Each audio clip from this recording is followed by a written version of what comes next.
Hi folks. Well, recently the South Koreans have announced their desire to go whaling in their coastal waters. And upon making this announcement, it invoked and it infuriated the anti-whalers all around the globe. Now, prior to this incident, I thought that we in the United States had the most biased, slanted, and one-sided news media. But upon this announcement, the Australians who are waltzing with Matilda down under have proven to beat the American news media in that area when it comes to reporting about Sea Shepherd and anti-whaling. One of the news outlets in Australia conducted an interview. That's what they did, kids. And I have this interview link in the description. Click on it, but bring it to about the 3-minute mark. Because that's where the good captain, the cult leader, dear leader from Sea Shepherd appears. That's where it is, kids. And all throughout this interview, he keeps invoking the Japanese and Japan. Now remember, it was South Korea said they were going whaling and infuriated New Zealand and infuriated Australia. Where's Japan in this mix? You can't find it? The good captain did. Now the reason why he keeps invoking Japan throughout this interview with the newsreader is because it illustrates two things. Number one, his deep-rooted hate for Japan and the Japanese people. Number two, but which I really think is number one, his desire to get money from his suckers around the world. These emotional wrecks around the world who in the darkness of their hearts harbor a hate for Japan. And this issue allows them to masquerade it behind the anti-whaling issue. And that's why he keeps throwing up Japan. Purely for money, purely for hate. Now in this video, the newsreader asks him a number of questions. And his answers would definitely prove that this gentleman he happens to be reality challenged. He has difficulty with reality and with the truth. That's it, kids. Let's go over some of those points, some of those illustrations. He says in this interview, the reason why the South Koreans made this decision was because Japan must have had something to do with it. What are you, nuts? The last people on earth the South Koreans want to be seen cooperating with are the Japanese.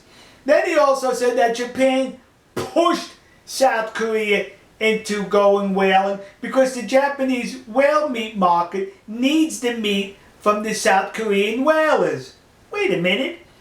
But not too long ago, you told us that the Japanese had tons of unsold whale meat in storage that they could not sell. So why would they want to complement that unsold whale meat with whale meat coming from South Korea? See, you're talking out of both sides of your mouth. And the newsreader in Australia did not challenge or question any part of that ignorance. He also claims that Iceland and Norway only go whaling because of Japan. Hello? Iceland and Norway have been whaling long before they even knew there was a nation of Japan. Then he mentions something about there's a court case going on in an international court with Australia and Japan in reference to whaling in that make-believe whale sanctuary in the Southern Ocean. And the newsreader asked them if Japan would adhere to the verdict when it is announced.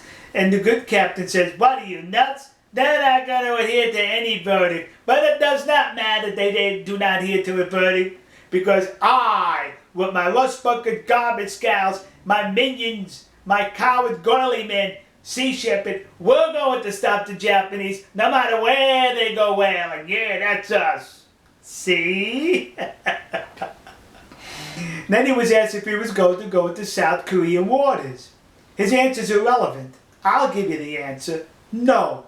They're not going to go into South Korean waters because they're cowards. They know if they take those rust bucket garbage scows with the trust fund babies on board, those rust bucket garbage scows will not be leaving South Korean waters. And they know this, and that's why those vessels will not go into South Korean waters. See how easy that was, good captain? I helped you answer that question. But here's a good, this is good.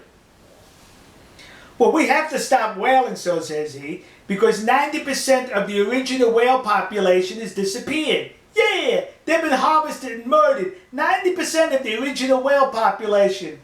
And once again, the Australian newsreader did not challenge this. How does he know what those numbers are? Whales have been around for 5 million to 10 million years. Does he know what those numbers were a million years ago, let's say? That it's been depleted?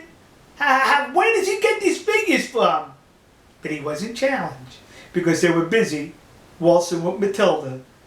Then he says, hey, if you stop the Japanese from whaling, the South Koreans will stop it, Iceland will stop it, Norway will stop it. You see, you good folks in the land of the rising sun, Nihon Koku, you're probably going to say what I'm about to say. Really? Majikayo! You did not realize you had that much influence over those nations, now did you? You stopped the whaling and the whole follows your lead. God bless you. I'm certainly glad dear leader of Sea Shepherd pointed that out. Alright folks, Australia, I don't know what to say to you good folks that you're stuck with a lousy news media worse than the lousy news media we're stuck with here in the United States. We'll see you. God bless you. God bless America. And God bless the nation you happen to be in. See ya.